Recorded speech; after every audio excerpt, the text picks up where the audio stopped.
ದೊಡ್ಡಮೇಟಿ ಸ್ಮಾರಕ ಜ್ಞಾನ ದೇಗುಲವಾಗಲಿ ಭೂಮಿ ಪೂಜೆ ನೆರವೇರಿಸಿದ ಶಾಸಕ ಜಿಎಸ್ ಪಾಟೀಲ್.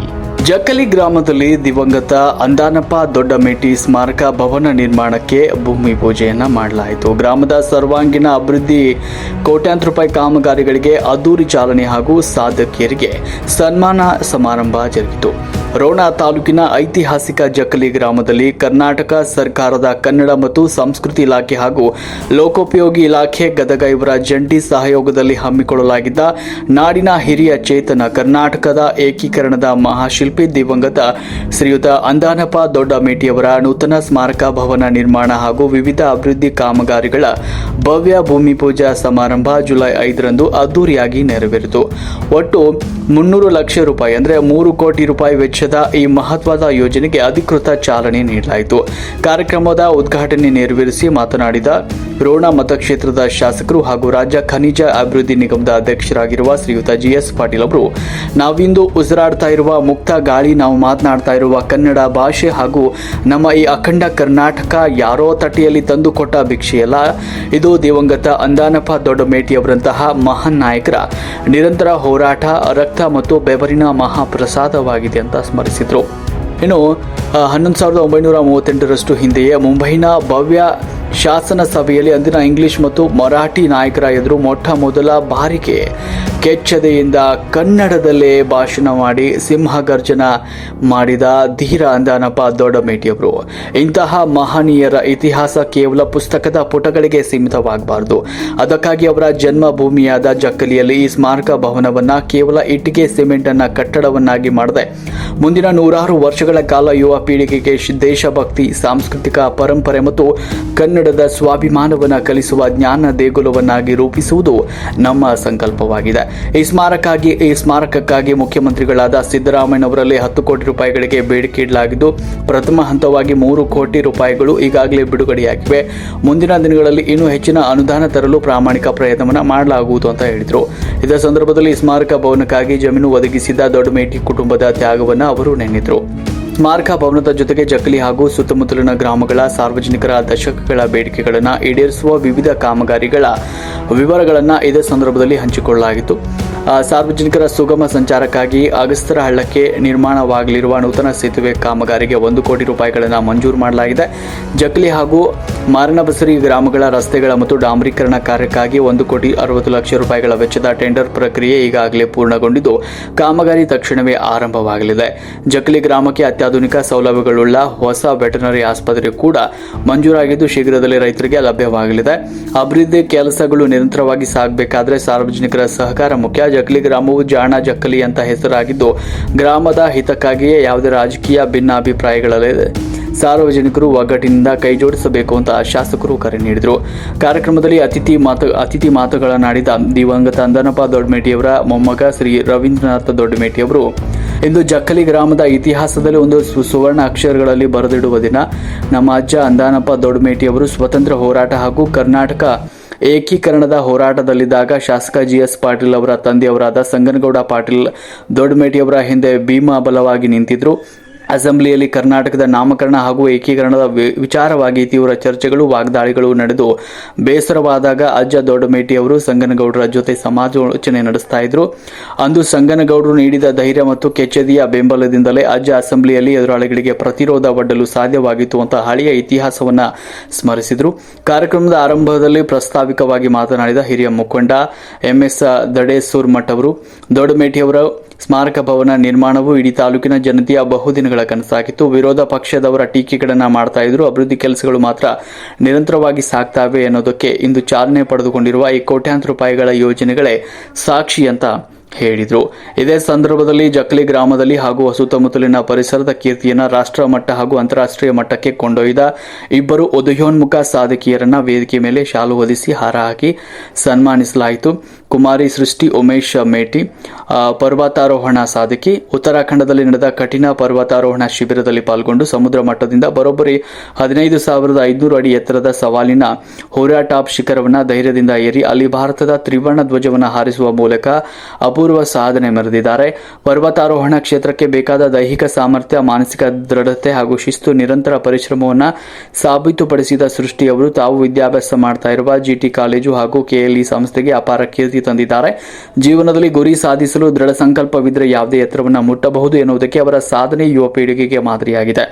ಕುಮಾರಿ ಪ್ರೀತಿ ಬುಳ್ಳಾ ಅಂತಾರಾಷ್ಟ್ರೀಯ ಆಟ್ಯಪಾಟ್ಯ ಕ್ರೀಡಾಪಟು. ಭಾರತ ತಂಡವನ್ನು ಪ್ರತಿನಿಧಿಸಿ ದಕ್ಷಿಣ ಏಷ್ಯಾ ಹಾಗೂ ಆಟ್ಯಪಾಟ್ಯ ಒಂದು ಕಣಕ್ಕೆ ಆಯ್ಕೆಯಾಗಿರುವ ಮೂಲಕ ಜಕ್ಲಿ ಗ್ರಾಮದ ಗ್ರಾಮೀಣ ಪ್ರತಿಭೆಯ ಶಕ್ತಿಯನ್ನು ಅಂತಾರಾಷ್ಟ್ರೀಯ ಮಟ್ಟದಲ್ಲಿ ಪ್ರದರ್ಶನ ಮಾಡಿದ ಹೆಮ್ಮೆಯ ಕ್ರೀಡಾಪಟು ಕುಮಾರಿ ಪ್ರೀತಿ ಬುಳ್ಳಾ ಅವರನ್ನು ಸಹ ಈ ಸಂದರ್ಭದಲ್ಲಿ ಸನ್ಮಾನಿಸಲಾಯಿತು. ಈ ಐತಿಹಾಸಿಕ ಸಮಾರಂಭದ ವೇದಿಕೆಯ ಮೇಲೆ ಗ್ಯಾರಂಟಿ ಸಮಿತಿ ಅಧ್ಯಕ್ಷರಾದ ಪ್ರಮುಖ ಮುಖಂಡರಾದ ಮಿಥುನ್ಜಿ ಪಾಟೀಲ್ ಅವರು ಹಾಗೂ ಎಂಎಂ ಮೇಟಿ, ವೀರಣ್ಣ ಶೆಟ್ಟರ್, ಪ್ರಭು ಮೇಟಿ, ಅಭಿಷೇಕ್ ನವಲಗುಂದ, ಚನ್ನಬಸಪ್ಪ ದೊಡ್ಡಮೇಟಿ, ಮೈಲಾರಪ್ಪ ಚಳಮರದ, ಹನುಮಂತ ಬಿಗೇರಿ ಉಪಸ್ಥಿತರಿದ್ದರು. ಅಲ್ಲದೆ ಲೋಕೋಪಯೋಗಿ ಇಲಾಖೆಯ ಮುಖ್ಯ ಕಾರ್ಯನಿರ್ವಾಹಕ ಅಧಿಕಾರಿಯಾದ ಗುರುಪಾಡಗೌಡ ಪಾಟೀಲ್ ಸೇರಿದಂತೆ ವಿವಿಧ ಇಲಾಖೆ ಹಿರಿಯ ಅಧಿಕಾರಿಗಳು, ಪ್ರಮುಖ ಸ್ಥಳೀಯ ಜನಪ್ರತಿನಿಧಿಗಳು, ಅಪಾರ ಸಂಖ್ಯೆಯ ಕಾಂಗ್ರೆಸ್ ಪಕ್ಷದ ಕಾರ್ಯಕರ್ತರು ಹಾಗೂ ಸುತ್ತಮುತ್ತಲಿನ ಹಳ್ಳಿಗಳ ಗ್ರಾಮಸ್ಥರು, ಹಿತೈಷಿಗಳು ಹೆಚ್ಚಿನ ಸಂಖ್ಯೆಯಲ್ಲಿ ಪಾಲ್ಗೊಂಡು ಕಾರ್ಯಕ್ರಮವನ್ನು ಯಶಸ್ವಿಗೊಳಿಸಿದರು. ಕಾರ್ಯಕ್ರಮದ ನಿರೂಪಣೆಯನ್ನ ರವೀಂದ್ರ ಮುಗುಳಿ ಅವರು ನೆರವೇರಿಸಿಕೊಟ್ಟರು.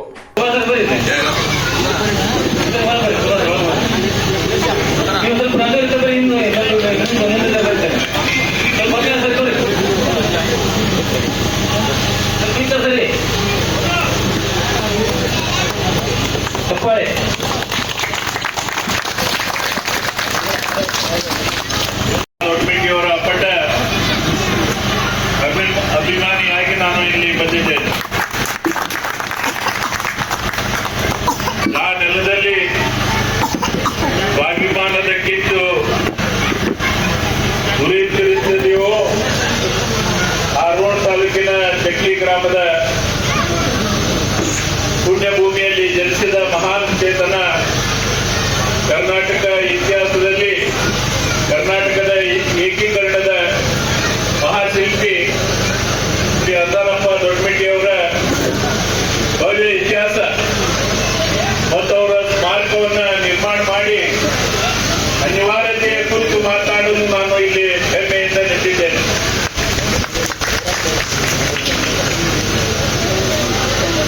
ನಾವು ಇಂದು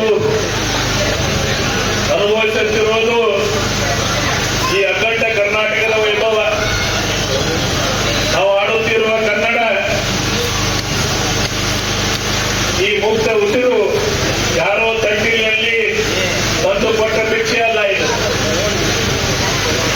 ಇದು ಅಂದಾರಪ್ಪ ದೊಡ್ಡಮೇಟಿಯವರಂತ ಶ್ರೀಮಂತ ನಾಯಕರ ರಕ್ತ, ಬೆವರು ಮತ್ತು ನಿರಂತರ ಹೋರಾಟದ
ಇಂಥ ಮಹನೀಯರ ಹುಟ್ಟಿ ಬೆಳೆದ ಹೋರಾಟ ಕಣಕಳೆಯಲ್ಲಿ ಮುಳುಗಿಸಿದ ಜಕ್ಲಿ ಗ್ರಾಮ ಮಣ್ಣಿನ ಒಂದು ಜೀವ ಶಕ್ತಿ ಇದೆ ಅಂತೇಳಿ ನಾನು ಬಹಳ ಹೆಮ್ಮೆಯಿಂದ ಹೇಳ್ತಾ ಇದ್ದೇನೆ.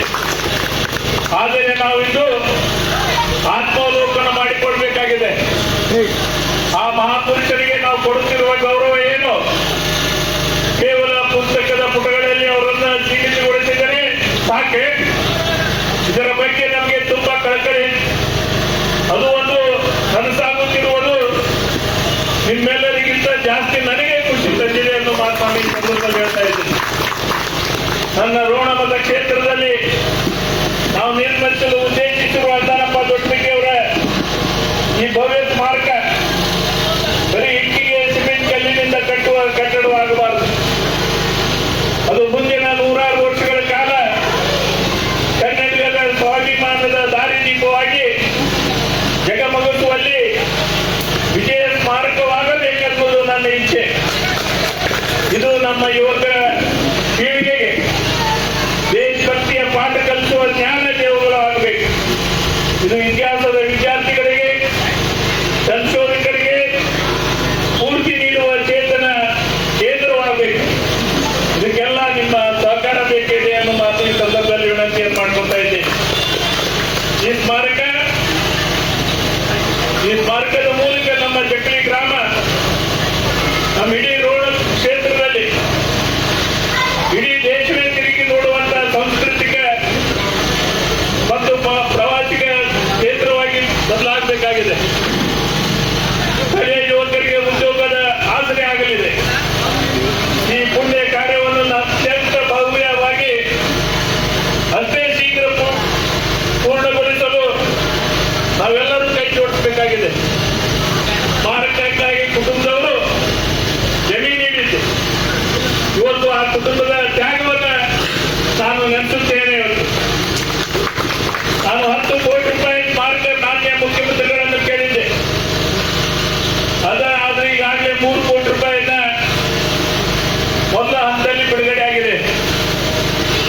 ಮುಂದೆ ಈ ಹೆಚ್ಚಿನ ಅನುದಾನವನ್ನು ತರಲು ಕೂಡ ನಾನು ಪ್ರಾಮಾಣಿಕ ಪ್ರಯತ್ನ ಮಾಡುತ್ತೇನೆ ಎಂದು ಸಂದರ್ಭದಲ್ಲಿ ಹೇಳ್ತಾ ಇದ್ದೇನೆ. ಇವತ್ತು ಇಂತಹ ಸಂದರ್ಭದಲ್ಲಿ ನಾವು ಸನ್ಮಾನ್ಯ ನಮ್ಮ ಹಿಂದಿನ ಮುಖ್ಯಮಂತ್ರಿಗಳಾದ ಸಿದ್ದರಾಮಯ್ಯನವರು ಏನು ಇವತ್ತು ನಮ್ಮ ಕನ್ನಡ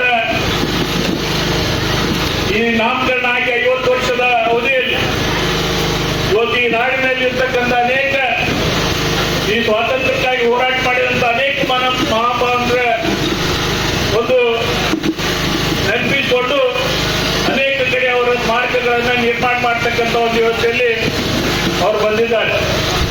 ಅದಕ್ಕಂತ ಒಂದು ವ್ಯವಸ್ಥೆಯಲ್ಲಿ ಇವತ್ತು ನಾವೆಲ್ಲ ಜಕ್ಲಿ ಗ್ರಾಮದವರು, ಯಾಕಂದ್ರೆ ಈಗಾಗಲೇ ನಮ್ಮ ಗುರುಗಳು ಹೇಳಿದ್ರು, ಜಡೇಶ್ವರ ಮಠರು ಯಾವಾಗ ಇವೆಲ್ಲ ಕೆಲಸ ಆಗ್ಬೇಕು ಅನ್ನೋ ವಿಚಾರ ಎಲ್ಲದಕ್ಕೂ ಕಾಲು ಕೂಡು ಬರ್ಬೇಕಾಗುತ್ತೆ.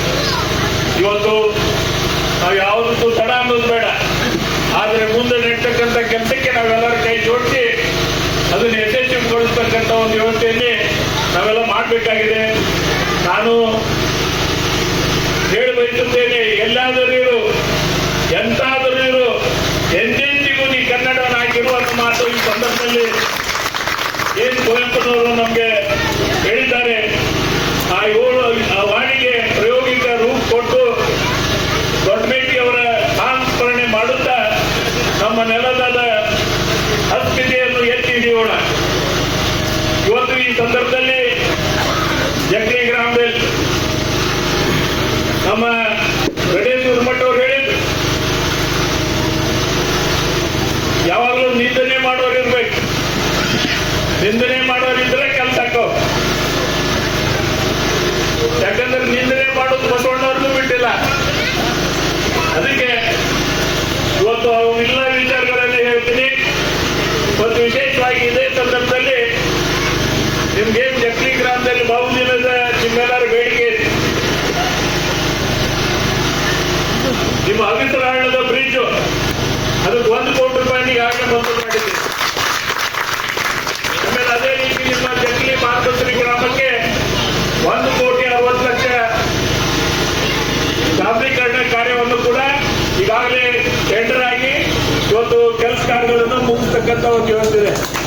ಹೀಗೆ ಇಂಥ 10 ಹಲವಾರು ಕಾರ್ಯಕ್ರಮಗಳನ್ನ ನಿಮ್ಮೆಲ್ಲರ ಆಶೀರ್ವಾದದಿಂದ ಮಾಡಬೇಕಾಗಿದೆ. ನಾನೀಗಾಗಲೇ ಅಧಿಕಾರಿಗಳಿಗೆ ಮತ್ತು ಗುತ್ತಿಗೆದಾರಿ ನಾವೇನು ಇವತ್ತು ಈ ಸ್ಮಾರಕ ಭವನವನ್ನು ಕಟ್ತಾ ಇದ್ದೀವಿ, ಇದು ನಮಗೆ ತಡ ಆಗ್ಬೇಡ. ನಮಗೆಲ್ಲ ಮುಂದಿನ ಮಾರ್ಚ್ ಏಪ್ರಿಲ್ ಅನ್ನುವರೆಗೆ ನಾವು ಈ ಸ್ಮಾರಕದ ಉದ್ಘಾಟನೆ ಮಾಡುವಂತ ಒಂದು ವ್ಯವಸ್ಥೆ ಆಗ್ಬೇಕು ಅನ್ನೋ ವಿಚಾರ ಕೂಡ ನಾವೆಲ್ಲ ಮಾಡಿದ್ದೇವೆ. ಅದಕ್ಕೆ ನಿಮ್ಮೆಲ್ಲರ ಒಂದು ಸಹಾಯ ಸಹಕಾರ ಬೇಕು. ಯಾವುದೇ ರೀತಿಯಿಂದ ಯಾವುದೇ ಅಡೆತಡೆ ಆಗದೆ ಇವತ್ತು ಈ ಕಾರ್ಯವನ್ನು ನೀವೆಲ್ಲ ಮಾಡ್ತೀರಿ ಅಂತೇಳಿ ನಂಬಿದ್ದೇವೆ. ಮತ್ತು ಈಗಾಗಲೇ ನಿಮ್ಗೆ ವೆಟರ್ನರಿ ಹಾಸ್ಪಿಟಲ್ ಅದು ಕೂಡ ಈಗಾಗಲೇ ನಿಮ್ಗೆ ಜಕ್ಲಿ ಗ್ರಾಮಕ್ಕೆ ಈಗಾಗಲೇ ಮಂಜೂರಾಗಿದೆ ಅನ್ನೋ ಮಾತು ನಾನು ಈ ಸಂದರ್ಭದಲ್ಲಿ ಹೇಳಕ್ಕೆ ಇಷ್ಟಪಡ್ತಾ ಇದ್ದೀನಿ. ಹೀಗಿಂತ ಅನೇಕ ರಚನಾತ್ಮಕ ಕಾರ್ಯಗಳನ್ನ, ಯಾಕಂದ್ರೆ ಜಕ್ಲಿ ಗ್ರಾಮ ಯಾವಾಗಲೂ ಹೇಳ್ತೀವಿ ಜಾಣ ಜಕ್ಲಿ. ನೀವೆಲ್ಲ ಗ್ರಾಮದ ಅಭಿವೃದ್ಧಿ ಮಾಡ್ಲಿಕ್ಕೆ ಎಲ್ಲರೂ ಒಂದಾಗಿ ಹೋರಾಟ ಮಾಡ್ತಕ್ಕಂಥವ್ರು ನೀವೆಲ್ಲ.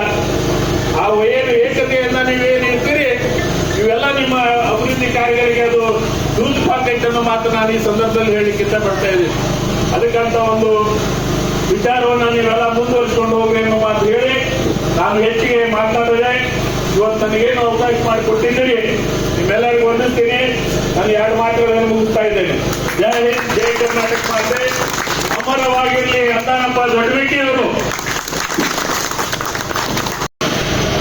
ನಮಗೆ ಎಲ್ಲ ಹಿರಿಯರು ಆದಂಥ ಮಾರ್ಗದರ್ಶಕರು ಆದಂಥ ಸನ್ಮಾನ್ಯ ಜಿ.ಎಸ್. ಪಾಟೀಲ್ ಅವರೇ, ಈ ಕಾರ್ಯಕ್ರಮದಲ್ಲಿ ಪಾಲ್ಗೊಂಡಂಥ ಇವತ್ತಿನ ನಮ್ಮೂರಿಗೆ ಒಂದು ಐತಿಹಾಸಿಕ ದಿನವೇ. ಎಲ್ಲ ಜನರ ಆಯುಷ್ಯದೊಳಗೆ ಸಾಕಷ್ಟು ದಿನಗಳು ಇರ್ತವೆ. ಊರಿನಲ್ಲಿ ಸಹಿತ ಸಾಕಷ್ಟು ದಿನಗಳು, ಆದರೆ ಕೆಲವು ದಿನಗಳು ಮಾತ್ರ ಐತಿಹಾಸಿಕ ದಿನಗಳು ಬಹುಕಾಲ ನೆನಪಿನಲ್ಲಿರ್ತವೆ.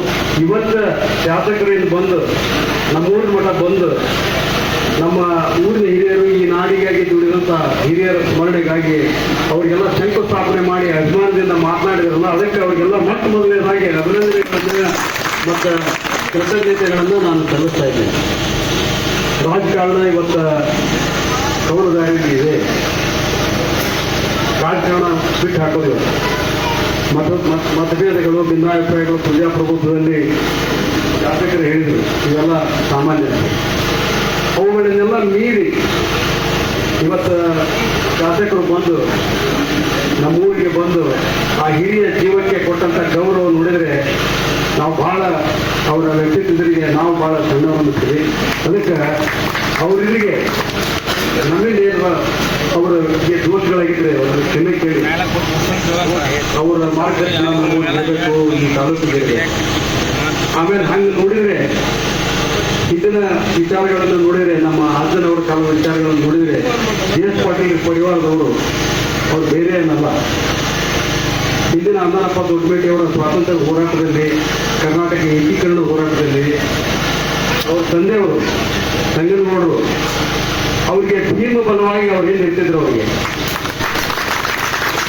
ಅದನ್ನೆಲ್ಲ ನಾವು ನಮಗೆಲ್ಲ ನಮ್ಮ ಹಿರಿಯರಿಂದ ಅವನ್ನೆಲ್ಲ ನಾವು ತಿಳ್ಕೊಂಡಿದ್ದೀವಿ.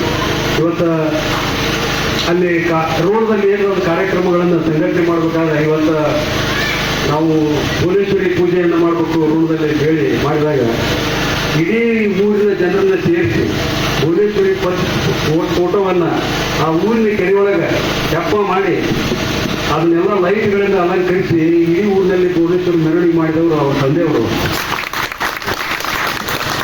ಶಾಸಕರಾಗಿ ಹೇಳ್ಬಿಟ್ಟಿದ್ರು, ನೀವು ಊರಾಗಿ ನೀವು ಮಾಡಿದ್ರೆ ಅದನ್ನು ಮಾಡೋರ್ಬೇಕಲ್ಲ ಅಂತ ಕಾರ್ಯಕರ್ತರು, ಒಳ್ಳೆ ಕಾಂಗ್ರೆಸ್ ಪಕ್ಷದ ಕಾರ್ಯಕರ್ತರ ಸಂಗನಗೌಡರು ಒಂದು ದಿವಸವೂ ಸಹಿತ ದೊಡ್ಡಬೇಟೆಯವರು ಕೂಡ ಭಿನ್ನಾಭಿಪ್ರಾಯ ಮಾಡಲಿಲ್ಲ. ಒಂದು ದಿನ, ಒಂದು ಸೆಕೆಂಡ್. ಆಮೇಲೆ ಇವರು ಅಲ್ಲಿ ಕರ್ನಾಟಕ ಏಕೀಕರಣದ ಸಂದರ್ಭದೊಳಗೆ ಅವಾಗಿನ ಭಾಳ ಪ್ರದೇಶಗಳೊಳಗೆ ಭಾಳ ಜಗಳ ಆಗ್ತಿದ್ವು. ಆಮೇಲೆ ಭಾಳ ಕೆಟ್ಟ ಮಾತಾಡ್ತಿದ್ರು ಅಸೆಂಬ್ಲಿ ಒಳಗೆ. ಕರ್ನಾಟಕ ನಾಮಕರಣ ವಿಚಾರದೊಳಗೆ, ಕರ್ನಾಟಕ ಏಕೀಕರಣ ವಿಚಾರ ಅಸೆಂಬ್ಲಿ ಒಳಗೆ ಬಂದಾಗ ಅವಾಗ ಇಲ್ಲಿ ನಮ್ಮ ಅವರು ತಮ್ಮ ದುಃಖವನ್ನು ಹಂಚ್ಕೋಬೇಕಾದ್ರೆ ಯಾರು ಮುಂದೆ ಹಂಚ್ಕೊತಿದ್ರು ಅಂದ್ರೆ ಈ ಸಂಗನಗೌಡರಂತ ಹಿರಿಯರು, ಈ ತಾಲೂಕಿನ ಹಿರಿಯರನ್ನು ಕೂಡ ಮೀಟಿಂಗ್ ಮಾಡಿ ನಾನು ಅಸೆಂಬ್ಲಿ ಒಳಗೆ ಹಿಂಗೆ ಮಾತಾಡಿದ್ರೆ ಹಿಂಗಂತಾರೆ ಏನು ಮಾಡಿ ಅಂತೇಳಿ ಕೆಲವು ಸಲ ಕಣ್ಣಿಗೆ ತೆಗಿತಿದ್ರು. ಅವಾಗ ಅವ್ರ ತಂದೆಯವರು ಹೇಳಿದ್ದನ್ನ ಯಾರೋ ನನಗೆ ಹೇಳಿದ್ರು, ಈಗ ಅಳ್ಕೊಂತ ಕುಂದ್ರೆ ಆಗಿಲ್ಲ ದೊಡ್ಡಬಿಟ್ಟವ್ರ ಕೆಟ್ಟದಿಂದ ಮಾತಾಡಬೇಕು, ಇದ್ರೆ ಹೊಡಿಬೇಕು. ತಮ್ಮ ಅಸೆಂಬ್ಲಿ ಒಳಗೆ ಹಿಂಗೆ ಅನ್ಕೊಂತಿದ್ರೆ ಏನಾಗತ್ತೆ, ಜಗಜ್ಜಾಹಿತವಾಗಿ ನಾವು ಪ್ರತಿಪಾದನೆ ಮಾಡ್ಬೇಕು. ನಮ್ಮ ತಾಲೂಕಿಗೆ ಎಷ್ಟು ಜನ ಬೇಕಾದ್ರೆ ನಾವೆಲ್ಲ ಮಾಡ್ತೀವಿ ಅಂತ ಹೇಳಿ ಏಕೀಕರಣಕ್ಕೆ ಅವರಿಂದ ಬಹಳ ಬಲವಾಗಿದೆ ಅಂತ ನಮ್ಮ ತಾಲೂಕಿನೊಳಗೆ ಸಂಘಟನೆ ತೊಡಗಿದ್ರು ಅಂದ್ರೆ ಅವ್ರು ಇರ್ತಾರೆ. ಹಿಂಗೆ ಅವಾಗ ಒಬ್ಬರು ಮುಖಂಡರು, ಒಬ್ಬರು ನಾಯಕರಾಗ್ತಾರೆ. ಇವತ್ತು ಜೇಸ್ಪಾಳ್ರ ನಾಯಕರಾಗಿರೋದು ಅವ್ರು ಯಾರ ಫಲದಿಂದ ಆಗಿರೋದು, ನಿಮ್ಮಂಥ ನಿಷ್ಠಾವಂತ ಕಾರ್ಯಕರ್ತರು ಅವ್ರು ಹಿಂದಿರೋದ್ರಿಂದ ಅವ್ರು ನಾಯಕರಾಗ್ತಾರೆ. ಇವತ್ತು ಅವರು ಎಂದರೆ ನಾನು ಅವ್ರ ಭಾಷೆಗಳನ್ನು ಸಾಕಷ್ಟು ಕೇಳಿದ್ದೀನಿ. ನನ್ನ ವರ್ಚಸ್ಸಿನಿಂದ ನನ್ನ ಶಕ್ತಿಯಿಂದ ನಾನು ಬಂದಿರೋದು ಎಲ್ಲಿ ಅವರು ಮಾತಾಡಿದ್ದಕ್ಕೆ ಹೇಳ್ತೀನಿ. ಆಮೇಲೆ ಅವ್ರ ಚುನಾವಣೆಯಲ್ಲಿ ಫಸ್ಟ್ ಚುನಾವಣೆಯಲ್ಲಿ ನಮ್ಮ ಕೂಡ ಇದ್ರು. ಅವ್ರ ಚುನಾವಣೆಯನ್ನು ನಾನು ವಿದ್ಯಾರ್ಥಿಯಾಗಿದ್ದಾಗ ಏನಿದ್ದಾಗ ಅವ್ರ APC ಚುನಾವಣೆಯನ್ನು ಭಾಳ ಕಷ್ಟಪಟ್ಟು ಶಾಸಕರು ಒಂದೇ ಚುನಾವಣೆಗೆ ನಿಲ್ಲಿಸಿದ್ರು. ಅವಾಗ ಭಾಳ ಸ್ಪರ್ಧೆ ಒಳಗೆ ಯಶಾಲಿ ಆದರು. ಅವಾಗ ಮೊಟ್ಟ ಮೊದಲನೇ ಅಭಿನಂದಿಸಿರೋ ನಾವು. ಈಗ ಒಂದು ರಾಜಕೀಯ ಶಕ್ತಿ ಬೆಳಿಬೇಕಾದ್ರೆ ಭಾಳ ಕಠಿಣ ಐತಿ. ಆಗ ಅಂದನಪ್ಪ ದೊಡ್ಡ ಮೀಟಿಂಗ್ ಐತೆ ಆಗಿನ ಕಾಲದೊಳಗೆ. ಈಗ ಭಾಳ ಕಠಿಣ ರಾಜಕಾರಣ ಅಂತ ನಾವು ಮಾತಾಡ್ತಿದ್ದಾರೆ. ಅವಾಗಿನ ಕಾಲದೊಳಗೂ ಭಾಳ ಕಠಿಣ ಐತಿ. ಜಾತೀಯ ಸಂಘಟನೆಗಳು ಹೊರಗೊಳಗೆ ಮುಖ್ಯಮಂತ್ರಿಗಳು ಇರ್ತಿದ್ವು. ಮುಖಂಡತ್ವಕ್ಕೆ ಸವಾಲು ಹಾಕುವಂತ ಇರ್ತಿದ್ವಿ. ಅವಾಗ ಅವ್ರಿಗೆ ಸಹಿತ ತಾವು ಎದಿಗಳು ಕೈ ಅನ್ನೋ ರೀತಿ ಕಾರ್ಯಕರ್ತರು ಬೇಕಾಗ್ತದೆ. ಅಂಥ ಕಾರ್ಯಕರ್ತರೊಳಗೆ ಗಡಿಗೆ ಉಚ್ಚಪ್ಪನವರು, ಇವ್ರ ತಂದೆಯವರು ಪ್ರಥಮ ಸ್ಥಾನಗಳು ನಿಲ್ತಾರೆ. ಆಮೇಲೆ ಹುಲ್ಲೂರು ವೆಂಕಟೇಗೌಡರು ಬರ್ತಾರೆ. RTPC ಇಂಥ ಇದು ದೊಡ್ಡ ಕಾರ್ಯಕರ್ತರ ಪಡೆ, ಕಾಂಗ್ರೆಸ್ಸಿನ ಪಡೆ ಅವಾಗ ರೂಢ ತಾಲೂಕಿನಲ್ಲಿ. ಅದ್ರ ಸಲುವಾಗಿ ಇವತ್ತು ಬೇರೆ ಯಾವ ತಾಲೂಕಿನೊಳಗೆ ಕಾಂಗ್ರೆಸ್ ಸ್ಪರ್ಧೆ ಐತೆ ಅಂತ ನಾನೇ ಹೇಳ್ತು. ಆದರೆ ರೂಢ ತಾಲೂಕಿನಲ್ಲಿ ಮಾತ್ರ ಕಾಂಗ್ರೆಸ್ ಶಕ್ತಿ ಅಂದ್ರೆ JS ಪಾಟೀಲ್. ಆಮ್ಯಾಗ ಸಾಮಾನ್ಯ ನಾವು ಕೆಲವು ವಿಚಾರದೊಳಗೆ ನಾವು ಬೇರೆಯವ್ರ ಬಗ್ಗೆ ನಾವು ಜನತಾ ಪಕ್ಷದ ಕಟ್ಟ ಕಾರ್ಯಕರ್ತರು ನಾವು ಯಾವಾಗಲೂ ಈ ಜನತಾ ಪಕ್ಷ ಹೋಗ್ಬಿಡ್ತಾರೆ ಅದ್ರ ವಿಚಾರ ಇಲ್ಲ. ಆದರೆ ಹಂಗಿದ್ರು ಸಹಿತ ನಾವು ಮೊರಾರ್ಜಿ ದೇಸಾಯಿ ಅವ್ರನ್ನ, ಆಮೇಲೆ ಅವಾಗಿನ ಹಿರಿಯರನ್ನ ಸ್ಮರಿಸ್ತಿದ್ವಿ. ಅದ್ರ ಜೊತೆಗೆ ಇಂದಿರಾ ಗಾಂಧಿ ಅವರು ಸಹಿತ ಒಳಗೆ ನಮಗೆ ಇಂದಿರಾ ಗಾಂಧಿ ಅವರು ಎದುರಾಳಿ ಇರ್ಬೋದು ಪಕ್ಷವಾಗ. ಆದರೆ ಆ ಮಹಿಳೆಯ ಕ್ಷೇತ್ರವನ್ನ ಹೋರಾಟವನ್ನ ನಾವು ಒಳಗೊಳಗೆ ಮೆಚ್ಚಿದ್ವಿ ಹೊತ್ತು ಅವ್ರ ಬಗ್ಗೆ ಎಂದೂ ಅಪಸ್ವರವನ್ನ ನಾವು ಯಾರೂ ನೋಡಲೇ ಇಲ್ಲ. ಹಾಗೆ JS ಪಾಟೀಲ್ರನ್ನ ಎದುರಾಳಿ ಚುನಾವಣೆಗೆ ಹೋಗಿರ್ಬೋದು ನಾವು ಕೆಲವು ಕಡೆ. ಆದ್ರೆ ಒಂದು ದಿವಸ ಒಂದು ಸೆಕೆಂಡ್ ಸಹಿತ ಅವ್ರ ವ್ಯಕ್ತಿತ್ವ ಕಳಂಕವಾಗಿ ಬರುವಂತ ಮಾತುಗಳನ್ನ ನಾವು ಯಾರು ಆಡಿಲ್ಲ ಅಂತ ಅದು ರಾಜಕಾರಣದ ಬೇರೆ. ಆ ಅಂತಃಕರಣದೊಳಗೆ ಇದ್ದೇ ಇರ್ತದೆ. ಅವ್ರು ಚುನಾವಣೆ ಪರಾಭವಗೊಂಡಾಗ ಸಾಕಷ್ಟು ಜನ ನೋವು ಮಾಡ್ಕೊಂಡಾಗ ವಿರೋಧ ಪಕ್ಷದೊಳಗೆ ಅತ್ಯಂತ ನೋವು ಮಾಡ್ಕೊಂಡ್ರೊಳಗೆ ನಾವು ಒಬ್ಬರು ಕೇಳ್ತಾರೆ, ಸಾರ್ವಜನಿಕ ಕೇಳ್ತಾರೆ. ನನಗೇನು ಯಾವುದೇ ಹಿನ್ನಡೆ ಆಗಲಿ, ನಾ ಇದರೊಳಗೆ ಏನಿಲ್ಲ ಅವರಿಂದ ಪಡಿಬೇಕಾದಂಥ ವಿಚಾರ ಇದೆ ಇದನ್ನು ಹೇಳ್ತೀನಿ ನಾನು. ಯಾಕಂದ್ರೆ ನಮ್ಮ ಕುಟುಂಬದ ರಾಜಕಾರಣದೊಳಗೆ ಅವ್ರ ಕುಟುಂಬ ಬೆಳೆಸ್ತದೆ. ನಮ್ಮ ಅನುಭವದೊಳಗೆ ಅವ್ರ ತಂದೆಯವರು ಸಾಕಷ್ಟು ಪಾಲ್ಗೊಂಡಿದ್ದಾರೆ. ಒಮ್ಮೆ ಮತ್ತು ಅವ್ರ ವಿರುದ್ಧ ಸ್ಪರ್ಧಿಸರಿ ಆಗುತ್ತೆ. ಕಡೆ ಚುನಾವಣೆಯೊಳಗೆ 52 ಚುನಾವಣೆ ಇರುತ್ತೆ. ಸ್ವತಃ ಅವ್ರ ಕಾಕಾರಪ್ಪ EV ಪಾಟೀಲ್ ಮನೆಯವರವರು, ಅವ್ರ ಮನೆಯವ್ರನ್ನ ಬಿಟ್ಟು ನಮ್ಮ ಅಂಗಾಲಪ್ಪ ದೊಡ್ಡಮೇಗೌಡ ಸಲುವಾಗಿ ರೋಡದೊಳಗೆ ಅತ್ಯಂತ ಹೋರಾಟ ಮಾಡಿದವರು ಇದ್ದವರು ಸ್ವತಃ ಅವ್ರಿಗೆ ಒಂದೊಳಗೆ ಅವ್ರ ಕಾಕ ಹೋಗ್ತಾರೆ ಅಂತ ಒಂದು ನಿಷ್ಠುರವಾಗಿರೋ ಸಂಘವರು. ಯಾಕಂದ್ರೆ ಬರೀ ನೀವು ಕೊಡೋದ್ರಿ, ನೀವು ವಿಚಾರ ಮಾಡ್ತೀರಿ ಸ್ವತಂತ್ರ ಚಳವಳಿ ಹೋರಾಟ, ನಿಮ್ಮ ಕನ್ನಡ ಅಭಿಮಾನ ನಿಮ್ಗೆ ಎಷ್ಟೈತಿ ನಮಗೂ ಅಷ್ಟೈತಿ ಅಂತ ಹೇಳ್ತಿದ್ರು. ಆಮೇಲೆ ಗದಿಗೆ ಒಳಗೆ ಕೌಂಟಿಂಗ್ ಇದ್ದಾಗ 3,000 ಡೇಟ್ ಕಡಿಮೆ ಕೌಂಟಿಂಗ್ ಒಳಗೆ. ಆದ್ರೆ ಎಲ್ಲ ನಮ್ಮ ಹಿರಿಯ ಷಣ್ಮುಖ ಬದ್ಧರು ಹೇಳ್ತಿದ್ರು, ಎಲ್ಲರೂ ಡೇಟ್ ಕಡಿಮೆ ಐತಂದ್ರೆ ಎಲ್ಲ ಅಭಿಮಾನಿಗಳು ಮತ್ತು ಡೇಟ್ ಕಡಿಮೆ ಐತೆ ಏನು ಕೆಲಸ ಮಾಡಿದ್ರೆ ಚುನಾವಣೆಗೆ ನಾವೆಲ್ಲ ನಮ್ಮ ಕಡೆ ನೋಡ್ಕೊಂಡು ಇಲ್ಲ ಗಜೇಂದ್ರಗಳ ಬಂದ ನೀವು ನಿಂತವೇ. ಆಮೇಲೆ ಅವ್ರ ಶ್ರಮನೆ ಮುಂದಿನ ರಾಜಕಾರಣವಾಗಿ ನನಗೆ ಮಂದಿಗೆ JS ಪಾಟೀಲ್ರಿಗೆ ಅವ್ರ ತಂದೆಯವರ ರಾಷ್ಟ್ರವಾಗಿ ರಾಜಕಾರಣದ ಇದ್ದಕ್ಕೆ ಆಶೀರ್ವಾದ ನನಗೆ ಅನಿಸ್ತಾರೆ. ಯಾಕಂತಂದ್ರೆ ಹೇಳ್ತಾರೆ ಸುಮ್ಮನೆ ರಾಜಕಾರಣ ಬರಲ್ಲ, ತೆಗೆದುಕೊಂಡು ಶಾಸಕರು ಮಾಡಿದ್ರೆ ಯಾರಿಗೆ ಹೇಳ್ತಾರೆ. ಅದು ರಾಜಕೀಯ ಒಂದು ಸೆಳವು ಆಮೇಲೆ ಹೇಳ್ಕೊಂಡು ಬಂದಿತ್ತು. ಹೀಗೆ ಹಲವಾರು ಒಳ್ಳೆ ಕೆಲಸದೊಳಗೆ ಸತ್ಪಾತ್ರದೊಳಗೆ ಅವ್ರ ತಂದೆಯವರು ತೊಡಗಿದ್ದಕ್ಕೆ ಮತ್ತು ರೋಡ್ನಂಥ ಹಲವಾರು ಜನಾಂಗ ಜಾತಿಗಳನ್ನು ನಡೆಸೈತೆ. ಇವ್ರ ಮನೆ ಎಷ್ಟು ಭಾಳ ಕಡಿಮೆ ಇದ್ದಕ್ಕೆ ಅಷ್ಟರೊಳಗೆ ಇಡೀ ಊರಿನ ಜನಸಂಖ್ಯೆಯನ್ನು ತಮ್ಮ ಅದ್ಭುತವಾದ ಕ್ರಿಯಾಶಕ್ತಿಯಿಂದ ಆತ್ಮೀಯತೆಯಿಂದ ಹಿಡಿದುಕೊಳ್ಳತಕ್ಕಂಥ ಶಕ್ತಿ JS ಪಾಟೀಲ್ ಇದ್ದರಿಂದ ಆ ಊರಿನಲ್ಲಿ ರಾಜಕಾರಣ ಮಾಡ್ತಾರೆ. ಆಮೇಲೆ ಸುಭಾಷ್ ಬುಳ ಅಂತೇಳಿ 50 ಉಮೇಶ್ ಮೇಟಿ ಒಂದು ವಿದ್ಯಾರ್ಥಿನಿ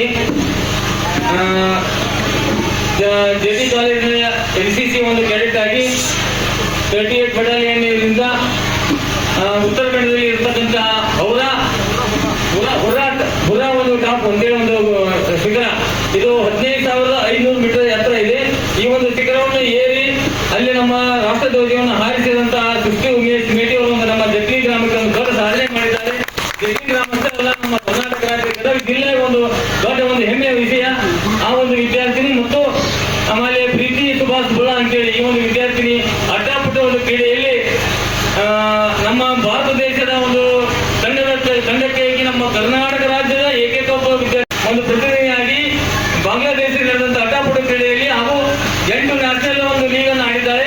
ಆ ಒಂದು ವಿದ್ಯಾರ್ಥಿನಿ ಒಂದು ಸಾಧನೆ ಮಾಡಿದ್ದಾರೆ. ಈ ಒಂದು ಸಾಧನೆಯನ್ನು ಮೆಚ್ಚಿಕೊಂಡು ಈಗಾಗಲೇ ಮೊನ್ನೆ ನಮ್ಮ ಸನ್ಮಾನ್ಯ ಮಿಥುನ್ ಸಾಹೇಬರು ಬಂದು ಅವರಿಗೆ ತಿಳ್ಕೊಂಡ್ರು. ಏಕೈಕಂತೆ ಹೆಂಗಂದ್ರ ಏನೇನೋ ಮಾತಾಡ್ತಾರ, ನೋವಾಗತ್ತ ನಮ್ಗೆ ಆ ಮಾತನ್ನ ಕೇಳಿದ್ರ.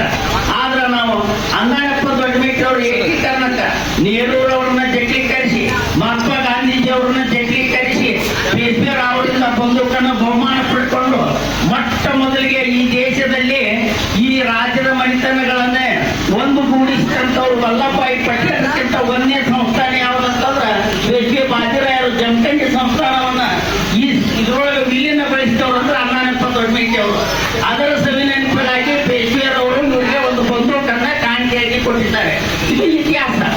ಆದ್ರೆ ಇದನ್ನೆಲ್ಲವನ್ನ ಮಾಡ್ಕೊಂಡು ನಮ್ಮ ಶಾಸಕರು ಪ್ರಯತ್ನ ಮಾಡಿ ಸರ್ಕಾರದಲ್ಲಿ ಹಲವು 10 ಯೋಜನೆಗಳನ್ನ ಬದಿಗಿಟ್ಟು ನಮ್ಮ ಗ್ರಾಮಕ್ಕೆ ಇಂಥ ಒಂದು ದೊಡ್ಡ ಸ್ಮರಣೀಯವಾಗಿರ್ತಕ್ಕಂಥ ಒಂದು ಅಣ್ಣಾನಪ್ಪ ದೊಡ್ಡಮೇಟಿ ಅವರ ಸ್ಮಾರಕ ಭವನವನ್ನೇನು ಮಂಜೂರು ಮಾಡಿಸುವಲ್ಲಿ ಯಶಸ್ವಿಯಾಗಿದ್ದಾರಲ್ಲ, ಅವರಿಗೆ ತುಂಬ ಹೃದಯದ ಅಭಿನಂದನೆಗಳು ಹಾಗೂ ನಮಸ್ಕಾರಗಳನ್ನು ಹೇಳ್ತಾ, ಇನ್ನೂ 10 ಹಲವಾರು ಕಾರ್ಯಗಳು ನಮ್ಮ ಗ್ರಾಮಕ್ಕೆ ಅವರಿಂದ ಆಗಬೇಕು ಅನ್ನೋದನ್ನು ಕೂಡ ನಾವು ಕೇಳ್ಕೊತಾ ಇದ್ದೀವಿ.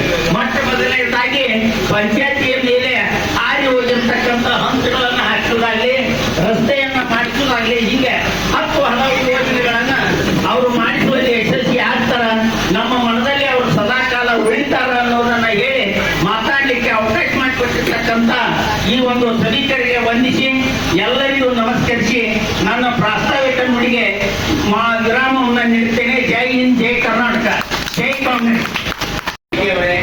ಹಾಗೂ ಈ ಒಂದು ಸಮಾರಂಭದ ಕಾರಣೀಭೂತರಾಗಿರ್ತಕ್ಕಂಥ ಜನಾನುರಾಗಿ ಬಡವರ ಒಂದು ಕ್ರಿಯಾಶೀಲ ವ್ಯಕ್ತಿತ್ವವುಳ್ಳಂತ ಲಕ್ಕುಂಡಿ ಪ್ರಾಧಿಕಾರದ ಆಯುಕ್ತರಾಗಿರ್ತಕ್ಕಂಥ ಮಿತ್ರರಾಗಿರ್ತಕ್ಕಂಥ ಅಧ್ಯಕ್ಷರಾಗಿರ್ತಕ್ಕಂಥ ರೋಣ ತಾಲೂಕಿನ ಗ್ಯಾರಂಟಿ ಸಮಿತಿ ಅಧ್ಯಕ್ಷರಾಗಿರ್ತಕ್ಕಂಥ ಜಡಗೇರಿ ಅವರೇ, ಹಾಗೂ ಯುವ ನಾಯಕರಾಗಿರ್ತಕ್ಕಂಥ ಪಾಟೀಲ್ ಅವರೇ, ಹಾಗೂ ಇಲ್ಲಿ ಅಣ್ಣಾನಪ್ಪ ದೊಡ್ಡಮೇಟಿ ಅವರ ಒಂದು ಸ್ಮಾರಕ ಭವನವನ್ನು ಕಟ್ಟಿಸಬೇಕು ಅಂತ ಬಹಳ ದಿನಗಳು ನಮ್ಮ ಉದ್ದೇಶವನ್ನು ಈಡೇರಿಸಿರ್ತಕ್ಕಂಥ ಸಾಮಾನ್ಯ DS ಪಾಟೀಲ್ ಸಾಹೇಬರಿಗೆ ನಾವು ಜಟ್ಲಿ ಗ್ರಾಮದವರಷ್ಟೇ ಅಲ್ಲ, ತಾಲೂಕಿನಾದ್ಯಂತ ಇರ್ತಕ್ಕಂಥ ದೊಡ್ಡಮೇಟಿ ಅವರ ಎಲ್ಲಾ ಬಳಗದವರು ಅವರಿಗೆ ಚಿರಋಣಿಯಾಗಿರುತ್ತೇವೆ. ಸುಮಾರು 3 ಕೋಟಿ ರೂಪಾಯಿಗೆ ಈಗ ಕೆಲಸ ಪ್ರಾರಂಭವಾಗಿದೆ. ಹಂತ ಹಂತವಾಗಿ ಇನ್ನೂ ಬರ್ತಾ ಇದೆ. ಆದ್ರೆ ಅತ್ಯುತ್ತಮವಾದಂತ ಒಂದು ಕಾರ್ಯವನ್ನ ಮಾಡ್ಲಿಕ್ಕೆ ಇವರು ಕಂಕಣ ಬದ್ಧ ಅದು. ನಾವು ಬಹಳ ಮಾತಾಡ್ತಿದ್ವಿ, ಏನು ಸರ್ಕಾರದವ್ರು ಹಾಕಿಲ್ಲ ರೊಕ್ಕ ಅದಕ್ಕೆಲ್ಲ ಹೇಳ್ರಿ. ಈಗ ನಮ್ಮ ಊರಿಗೆ ಒಂದಕ್ಕೆ 3 ಕೋಟಿ ರೂಪಾಯಿ ಕೊಟ್ಟರು. ಹಿಂಗ ಯಾವ ಸರ್ಕಾರನೂ ಬಡವಲ್ಲ. ಕಾರ್ಯಕ್ರಮಗಳು ನಡೆದಾಗ ವಿರೋಧಿಗಳು ಏನೇ ಮಾತಾಡಿದ್ರು ಕಾರ್ಯಗಳು ತಮ್ಮಿಂದ ತಾವೇ ನಡೀತಾ ಇರ್ತವೆ.